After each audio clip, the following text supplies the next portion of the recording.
Hi friends, मैं गंजा शर्मा जी की वित्ताकांक्षा में आपका स्वागत करती हूँ। फ्रेंड्स, आज हम एमपीपीएससी प्री के सुपर डुपर प्रश्न करने वाले हैं। यूनिट 7 के ये प्रश्न है विज्ञान, पर्यावरण और स्वास्थ्य के।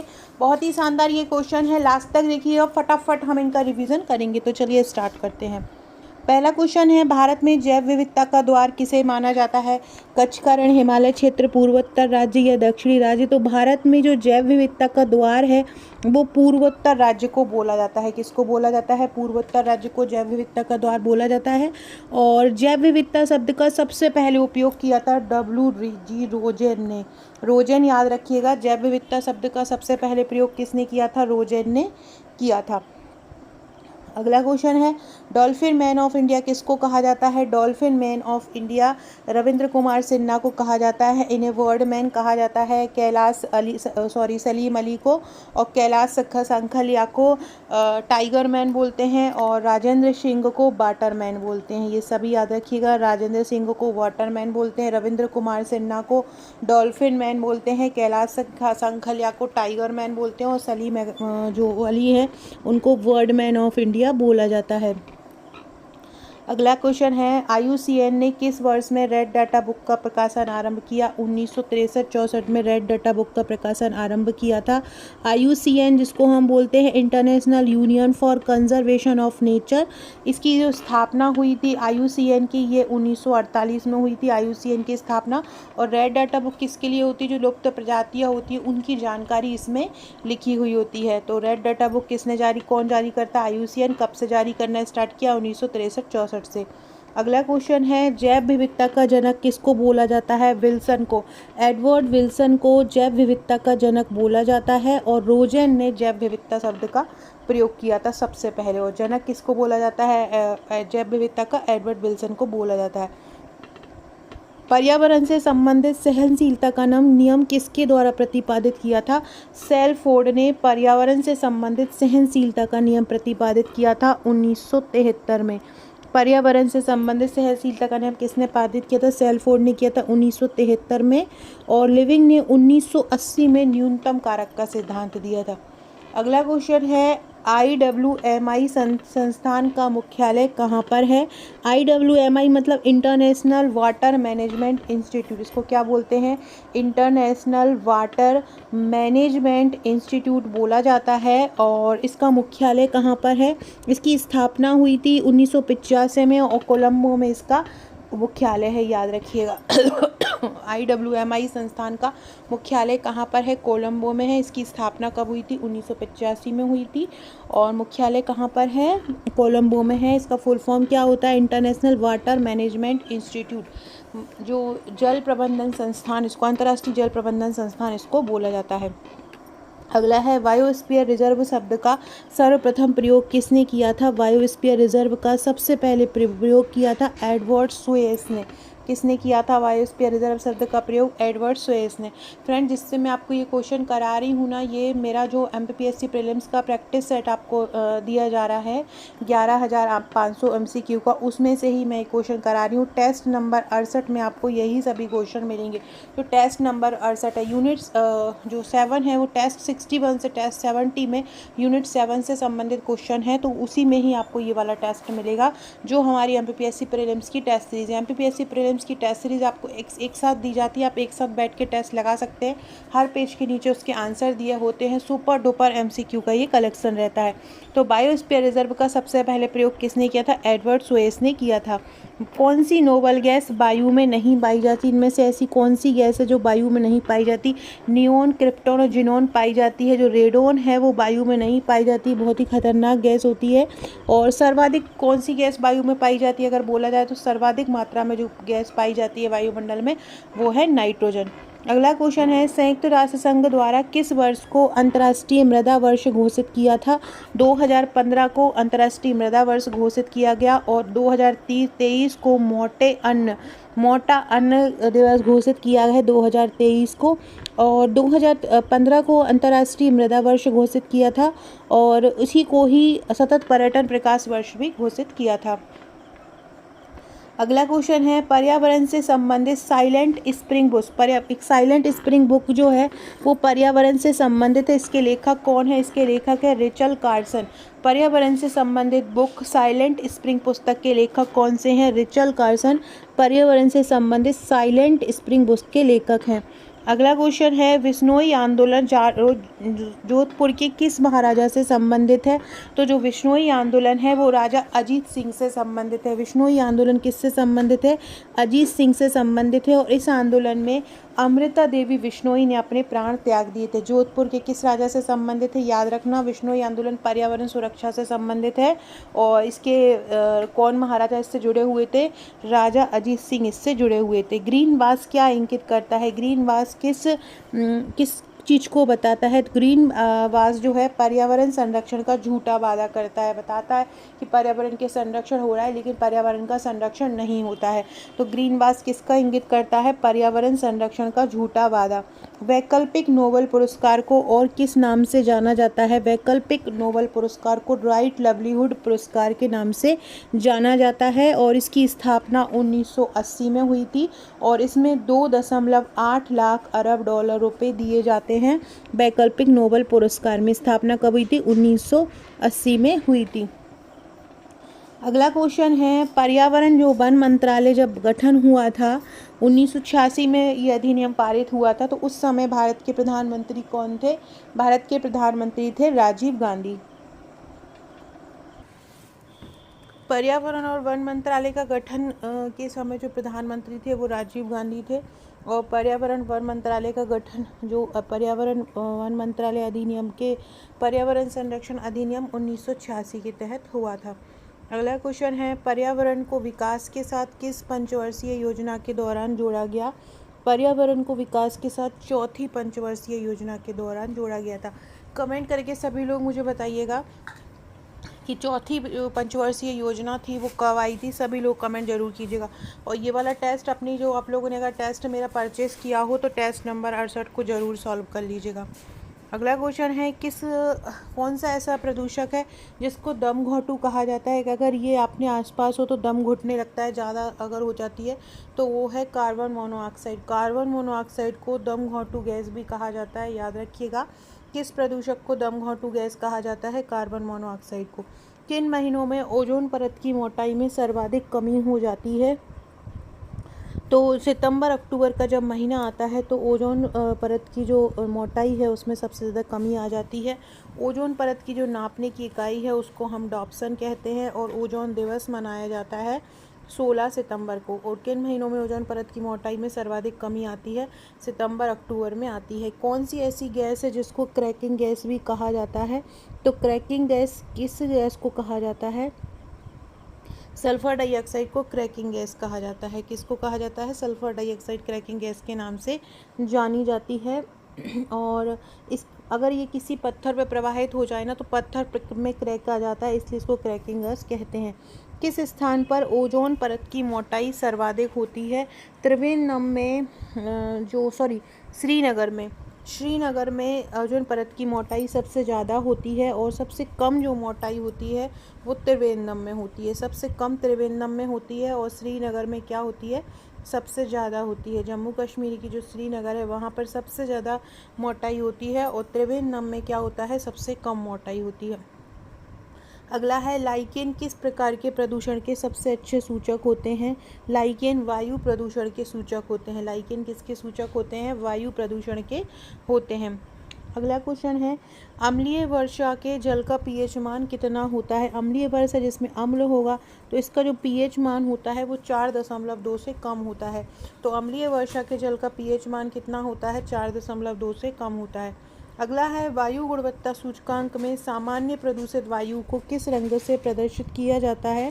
तो जो सामान्य प्रदूषित होती है उसको गुलाबी रंग से सूचित किया जाता है। सामान्य प्रदूषित मतलब जो थोड़ी बहुत प्रदूषित है उसको किस रंग से बोला जाता है? गुलाबी रंग से। अच्छी वायु जो होती है उसको हरे रंग से बोला जाता है। अच्छी वायु जो सेहत के लिए अच्छी होती है उसको हरा रंग बोला जाता है। पीली जो होती है वो खराब वायु होती है। पीली को क्या बोलते हैं? पीली को खराब वायु बोला जाता है। और जो गुलाबी होती है वो सामान्य प्रदूषित होती है। सामान्य प्रदूषित रंग से बोला जाता है। एक सेकेंड, जो गुलाबी होती है वो अति प्रदूषित होती है और लाल जो होती है वो सामान्य होती है। अगला क्वेश्चन है, केंद्रीय गंगा प्राधिकरण का गठन किस वर्ष किया गया था? केंद्रीय गंगा प्राधिकरण का गठन 1985 में किया गया था और नमामि गंगा परियोजना आई थी 2016 में। नमामि गंगा परियोजना 2016 में आई थी और केंद्रीय गंगा प्राधिकरण का गठन कब हुआ था? 1985 में हुआ था। जल में किस पदार्थ की अधिकता हो जाती है? तो ब्लैकफुट नामक बीमारी हो जाती है। तो जल में अगर आर्सेनिक ज़्यादा मात्रा में हो जाता है या फ्लोराइड की मात्रा अधिक हो जाती है तो आर्सेनिक की अधिकता से ब्लैकफुट रोग हो जाता है और फ्लोराइड की अधिकता अगर हो जाती है तो फ्लोरोसिस नामक रोग हो जाता है। अगर ब्लैकफुट नामक किससे हो जाता है? अगर जल में आर्सेनिक अधिक हो जाता है तो ब्लैकफुट नामक रोग हो जाता है। कैडमियम अगर अधिक हो जाता है तो इटाई रोग हो जाता है। कैडमियम की अधिकता से कौन सा रोग होता है? इटाई रोग हो जाता है। और पारे की अधिकता से मिनी माता रोग हो जाता है, याद रखिएगा। WHO के अनुसार जो पेयजल होता है उसका pH मान कितना होना चाहिए पेयजल का? तो पेयजल का जो मान है वो 7 से 8.5 होना चाहिए। कितना होना चाहिए? 7 से 8.5 होना चाहिए पेयजल का, जो पीने का जल है उसका मान। और जल का घनत्व 4 डिग्री सेल्सियस होता है। अगला क्वेश्चन है, सुपरसोनिक जो जेट विमानों से निकलने वाली कौन सी गैस ओजोन परत को पतला कर देती है? नाइट्रोजन ऑक्साइड जो है सुपरसोनिक जेटों से निकलती है और ये ओजोन परत को क्या कर देती है? पतला कर देती है और ओजोन परत को नुकसान पहुंचाती है। ओजोन परत जो होती है सुबह 8 बजे से बढ़ना और शाम 6 बजे से घटना प्रारंभ कर देती है। मतलब जैसे जैसे तापमान कम होता है इसकी जो मोटाई होती है वो घटना आरंभ हो जाती है। निम्नलिखित कथनों में सत्यता पर विचार कीजिए, इनमें से कौन सा कथन सही है? गाजर घास के परागकर चर्म रोग व दवा हो सकता है, बिल्कुल सही है। गाजर घास का वानस्पतिक नाम पार्थेनियम है, ये भी सही है। इसको कांग्रेस घास भी कहा जाता है, ये भी सही है। तो इसके कारण चर्म रोग व दमा हो जाता है। कांग्रेस घास के कारण परागकर्णी कांग्रेस घास के कारण क्या होता है? चर्म रोग व दमा हो जाता है। वानस्पतिक नाम पार्थेनियम है और इसको कांग्रेस घास भी कहा जाता है। अगला क्वेश्चन करने से पहले फ्रेंड्स, ये हमारे MPPSC प्रीलिम्स का पैकेज है। MPPSC प्रीलिम्स में आपको टोटल 10 बुकलेट मिलती है। हस्त निर्मित मानचित्र, बुलेट फॉर्म, पैराग्राफ का उपयोग करते हुए इन बुकलेट को तैयार किया गया है। बहुत ही शानदार है ये चित्रात्मक प्रस्तुति, इनको बनाया गया है ताकि पढ़ने में समझने में आसानी हो और पढ़ने में अच्छा लगे। इसके अलावा ये हमारा प्रैक्टिस सेट है जिससे मैं अभी आपको क्वेश्चन करवा रही हूँ। इसी प्रैक्टिस सेट के क्वेश्चन आपको अभी करवाए जा रहे हैं। इसका जो यूनिट 7 का टेस्ट नंबर 61 से 70 तक है और जो मैं करा रही हूँ टेस्ट 68 है। हज़ारों प्रश्न है इसमें, 11,500 प्रश्नों का ये टोटल MCQ है। हर यूनिट के करीब 1000 प्लस MCQ हैं और लगभग अगर यूनिट 6 की बात की जाए तो यूनिट 6 के करीब 1600 से 1700 MCQ हैं और यूनिट 8 के करीब 1400-1500 है, यूनिट 1 के 1300-1200 है। इस प्रकार से जो यूनिट बहुत ज़्यादा इंपॉर्टेंट है उनके ज़्यादा MCQ दिए गए हैं। तो अगर आप हमारे ये प्रैक्टिस सेट लेना चाहते हैं या आप हमारे ये थ्योरी नोट्स लेना चाहते हैं या थ्योरी प्लस MCQ दोनों लेना चाहते हैं तो आप मुझे व्हाट्सअप कर सकते हैं। ये हमारा महिला पर्यवेक्षक का पैकेज है। अगर आप महिला सुपरवाइज़र की तैयारी कर रहे हैं तो आप हमारे ऑनलाइन ऑफलाइन दोनों नोट्स ले सकते हैं। ऑनलाइन और ऑफलाइन में एक ही तरह का मिलता है, मतलब ऑनलाइन अगर आप ऑफलाइन नोट्स लेते हैं तो आपको ऑनलाइन फ्री मिलता है। इसी तरह आप हमारा अगर ये प्री का नोट्स लेते हैं या प्री की टेस्ट सीरीज़ लेते हैं तो इसके साथ आपको एक ग्रुप मिलता है। हम ग्रुप में आपकी तैयारी कराते हैं।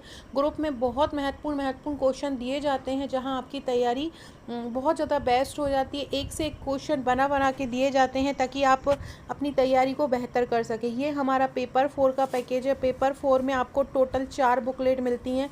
हस्त निर्मित ये नोट्स हैं, फ्लो चार्ट डायग्राम सहित इनको कवर किया गया है। इसके साथ आपको ये 4 बुकलेट मिलती हैं जिसमें एक 2 मार्कर की 500 प्लस क्वेश्चन की है, 2 बाइंडिंग की हुई बुकलेट आती हैं और 2 स्टेपलर की हुई आती हैं। इसमें case study solve, case study है दोनों पार्ट की। तो अगर आप ये लेना चाहते हैं तो आप मुझे व्हाट्सअप कर सकते हैं। अगला क्वेश्चन देखते हैं। क्वेश्चन है, जल में घुलित ऑक्सीजन की मात्रा कितनी हो जाने पर जल प्रदूषित हो जाता है। मतलब जल में ऑक्सीजन की मात्रा कितनी हो जाएगी, कितनी घुल जाएगी तो जल प्रदूषित माना जाएगा। तो 8 मिलीग्राम पर लीटर से कम। यदि 8 मिलीग्राम पर लीटर से कम जो ऑक्सीजन की मात्रा है जल में, तो वो जल कौन सा माना जाएगा, प्रदूषित जल माना जाएगा। WHO के अनुसार ध्वनि की उच्चता का स्तर कितना होता है। तो WHO के अनुसार जो ध्वनि की उच्चता का स्तर होता है वो 45 डेसिबल होता है। ध्वनि की उच्चता का स्तर कितना होता है, 45 डेसिबल होता है। WHO के अनुसार जो नियत ध्वनि होती है उसका उच्चतम स्तर 35 डेसिबल होता है, जो हमको नॉर्मली सुनाई देती है। और नियत निम्नतर स्तर रात में होता है। और 55 डेसिबल जो होता है जहाँ पे आप रहते हो उसके लिए स्वीकार्य माना जाता है। ध्वनि को नापा जाता है डेसिबल द्वारा। अगला क्वेश्चन है ग्रीन मफलर। ये 2023 के एग्ज़ाम में आया भी था। ग्रीन मफलर किससे संबंधित है, जनरली ये ध्वनि प्रदूषण से संबंधित है। और ये एक तकनीक है जिसमें 4 से 6 पंक्तियों में वृक्षारोपण कर ध्वनि प्रदूषण को कम किया जाता है। इसके लिए अशोक और नीम के पौधे भी लगाए जाते हैं। एक तो अशोक के लगाए जाते हैं और नीम के पौधे लगाए जाते हैं। वायु प्रदूषण से संबंधित भी माना जाता है ग्रीन मफलर। कौन से वृक्ष को पारिस्थितिकी आतंकवादी कहा जाता है। कौन सा वृक्ष पारिस्थितिकी आतंकवादी कहा जाता है, तो उसको बोला जाता है सफ़ेदा। सफ़ेदा को यूकेलिप्टस भी बोलते हैं, नीलगिरी भी इसको बोला जाता है। इसको पारिस्थितिकी आतंकवादी भी कहा जाता है। और नारियल को कल्प वृक्ष कहा जाता है। नारियल क्या कहलाता है, कल्प वृक्ष कहलाता है। फ्रेंड, डिस्क्रिप्शन बॉक्स में आपको मेरे WhatsApp, Telegram, Facebook, Twitter, Insta का लिंक मिल जाएगा, ज्वाइन कर लीजिएगा। जीके विद आकांक्षा के नाम से आपको हमारा टेलीग्राम चैनल मिल जाएगा। कमेंट बॉक्स में और डिस्क्रिप्शन बॉक्स में मैं लिंक डाल दूंगी। तो टेलीग्राम से आप इंपॉर्टेंट PDF मैं आपको भेजूंगी, तो वो आपको प्रीलिम्स की दृष्टिगत बहुत इंपॉर्टेंट रहेंगी। साथ में आप मुझे व्हाट्सएप पर भी फॉलो कर सकते हो। व्हाट्सएप के थ्रू भी आपको बहुत सारे क्वेश्चन स्टेटस के थ्रू मिलते रहेंगे। हमारा स्टेटस पे अपना नंबर सेव कराने के लिए हाय लिखकर आप मुझे व्हाट्सएप कर दीजिए। आपका नंबर उसमें सेव हो जाएगा मेरे व्हाट्सएप पर और आपको स्टेटस शो होते रहेंगे। अखबार जो होता है जिसको आप पढ़ते हो, न्यूज़पेपर, उसमें कौन सा विषैला तत्व पाया जाता है।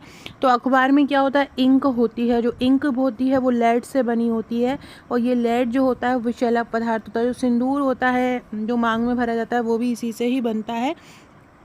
तो अखबार में कौन सा विषैला तत्व पाया जाता है, लेड पाया जाता है उसकी इंक में। भारत का एक विशेष क्षेत्र जहां जड़ों का अनुवर्धन कर अनोखे जीवित जड़ पुल बनाए जाते हैं। तो इनमें से कौन सा एक ऐसा क्षेत्र है जहां पर जड़ों को बढ़ाया जाता है पुल बनाने के लिए, तो ये है मेघालय। मेघालय में जो स्थानीय लोग हैं वहाँ के, वो जीवित जड़ों को बढ़ाते हैं और उन्होंने उनको जलधार आर पार कर उनको पुलों में रूपांतरित कर देते हैं। तो क्या हो जाएगा, मेघालय। मेघालय में सबसे ज़्यादा बारिश होती है और इसकी राजधानी क्या है, शिलांग है। 16 वन कहाँ पर पाए जाते हैं। 16 वन पश्चिमी घाट में पाए जाते हैं। ये उष्णकटिबंधीय सदाबहार वन है। उष्णकटिबंधीय सदाबहार वन वो होते हैं जहाँ पर 200 सेंटीमीटर से ज़्यादा वर्षा होती है। तो 16 वन कहाँ पाए जाते हैं, पश्चिमी घाट में पाए जाते हैं। अगला है ओजोन परत का अधिकतम ह्रास किस जगह पे हुआ है। दक्षिणी ध्रुव पर ओजोन परत का सबसे ज़्यादा हानि हुई है। कहाँ पर, दक्षिणी ध्रुव पर। ओजोन दिवस कब मनाते हैं, 16 सितंबर को ओजोन दिवस मनाया जाता है। ओजोन को नापने की इकाई क्या है, ओजोन को नापने की इकाई है डॉप्सन। अगला क्वेश्चन है, निम्नलिखित पर विचार कीजिए, इनमें से कौन है जो ग्रीन हाउस गैस मीथेन के प्रमुख स्रोत हैं। तो धान के खेत भी हैं, कोयले के खनन भी हैं, पालतू पशु भी हैं और आर्द्र भूमि भी हैं। ये सभी ही जो ग्रीन हाउस गैस का स्रोत हैं। और जुगाली करने वाले पशु जो होते हैं वो मीथेन का उत्सर्जन करते हैं। और धान के खेत और आर्द्र भूमि में भी मीथेन गैस उत्सर्जित होती है। तो ये सभी इसके आंसर हो जाएंगे। अगला क्वेश्चन है, कौन सा देश सबसे बड़ा ग्लोबल कार्बन का उत्सर्जक है। जो सबसे ज़्यादा मात्रा में कार्बन का उत्सर्जन करता है वो है चीन। चीन सबसे ज़्यादा मात्रा में कार्बन का उत्सर्जन करता है। अगला क्वेश्चन है, ग्रीन हाउस गैसों की संकल्पना किसने प्रस्तुत की थी। ग्रीन हाउस गैसों की जो संकल्पना थी वो जोसेफ फोरियर ने। कौन लाया था सबसे पहले, जोसेफ फोरियर लाया था ग्रीन हाउस गैसों की संकल्पना। पारिस्थितिक पदछाप के माप की इकाई कौन सी है। पारिस्थितिक पदछाप के माप की इकाई है भूमंडलीय हेक्टर, इसकी छाप की इकाई है। और ये पारिस्थितिक तंत्र पर मानवीय मांग का एक मापक है। पारिस्थितिकी एक स्थायी मितव्ययता है, यह किस आंदोलन का नारा है? ये आंदोलन चिपको आंदोलन का नारा है। किसका है? पारिस्थितिकी स्थायी मितव्ययता है, ये किस आंदोलन का नारा है? चिपको आंदोलन का नारा है। अगला क्वेश्चन है, स्वच्छ जल समुदाय में लैंटिक आवास किसका उदाहरण है? तालाब और दलदल का उदाहरण है। लैंटिक आवास का ही मतलब होता है तालाब और दलदल या स्थिर जल के आवास जो होते हैं वो लैंटिक आवास कहलाते हैं। अगला है, दो भिन्न समुदायों के बीच जो संक्रांति क्षेत्र होता है, मतलब जो जब दो अलग अलग समुदाय आपस में मिलते हैं तो वो क्या कहलाता है? उसको इकोटोन कहते हैं। दो अलग अलग समुदाय के मिलने का संक्रमण क्षेत्र होता है। सर्वाधिक स्थायी पारिस्थितिक तंत्र इनमें से कौन है? तो सबसे ज़्यादा स्थायी पारिस्थितिक पर्वत भी ढह जाएगा, वन भी कट जाएंगे, मरुस्थल भी हो जाएगा, लेकिन जो महासागर होता है वो सर्वाधिक स्थायी पारिस्थितिक तंत्र होता है। 2021 में भारत में कितनी रामसर भूमि सम्मिलित की गई हैं? तो रामसर भूमि 2021 में 4 सम्मिलित की गई थी। वर्तमान में जो रामसर भूमि है टोटल 80 हो चुकी हैं। और रामसर जो सम्मेलन है वो 1971 में यूनेस्को द्वारा स्थापित एक अंतर्राष्ट्रीय आर्द्र भूमि संधि है। और वर्तमान में रामसर स्थल की संख्या तो भारत में अगर देखी जाए तो भारत में 46 रामसर स्थल हैं। और 1971 से ये संधि हुई थी और 1975 से ये प्रभाव में आया है। ईरान में जो रामसर स्थल है, ईरान के नाम से ही ईरान में क्योंकि पहली संधि हुई थी इसी के नाम से ये रामसर भूमि कहलाता है। थोल झील वन्यजीव अभयारण्य किस राज्य में है? थोल झील वन्यजीव अभयारण्य जो है वो गुजरात राज्य में है। 2021 के तहत ही इसे चुना गया था। भारत में कार्टाजोना प्रोटोकॉल किस वर्ष पर हस्ताक्षर हुए थे? कार्टाजोना पर 2003 में हस्ताक्षर हुए थे। कार्टाजोना प्रोटोकॉल पर 17 जनवरी 2003 को हुए थे। अगला है, आईजी लक्ष्य को जैव विविधता के किस सम्मेलन में अपनाया गया था? आईजी लक्ष्य को नगोया जैव विविधता सम्मेलन में अपनाया गया था। आईजी लक्ष्य को किस में अपनाया गया था? नगोया का जो जैव विविधता सम्मेलन था उसमें अपनाया गया था। किस सम्मेलन को पर्यावरण के मैग्ना कार्टा की संज्ञा दी गई है? स्टॉकहोम सम्मेलन को पर्यावरण का मैग्ना कार्टा कहा जाता है। 1972 में हुआ था। इसी के तहत यूएनईपी की स्थापना हुई थी, संयुक्त राष्ट्र पर्यावरण कार्यक्रम की। अगला है, भारत द्वारा भूमि क्षरण तटस्थता प्राप्त करने का लक्ष्य कब तक रखा गया है? 2030 तक रखा गया है भूमि क्षरण तटस्थता प्राप्त करने का लक्ष्य। पशुओं को दी जाने वाली कौन सी दवा भारत में गिद्धों के विलुप्त होने के लिए उत्तरदायी है? कौन सी ऐसी दवा है जो गिद्धों के लिए विलुप्त होने के लिए उत्तरदायी मानी जाती है? उसको बोलते हैं डिक्लोफेनाक। कौन सी है? डिक्लोफेनाक है। फ्रेंड्स, ये भी याद रखिएगा कि वर्तमान में अगर बात की जाए 2024 में तो कुल रामसर साइट कितनी हो गई हैं? भारत में 80 हो गई हैं और 4 हमारे मध्य प्रदेश की हो गई हैं। सो फ्रेंड्स, ये था हमारा आज का वीडियो बहुत ही शानदार है। वीडियो अच्छा लगा हो तो लाइक शेयर सब्सक्राइब जरूर कीजिएगा, शेयर कीजिएगा। डिस्क्रिप्शन बॉक्स में आपको मेरे WhatsApp, Telegram, Facebook, Twitter, Insta का लिंक मिल जाएगा, ज्वाइन कर लीजिएगा। Okay friends, thank you.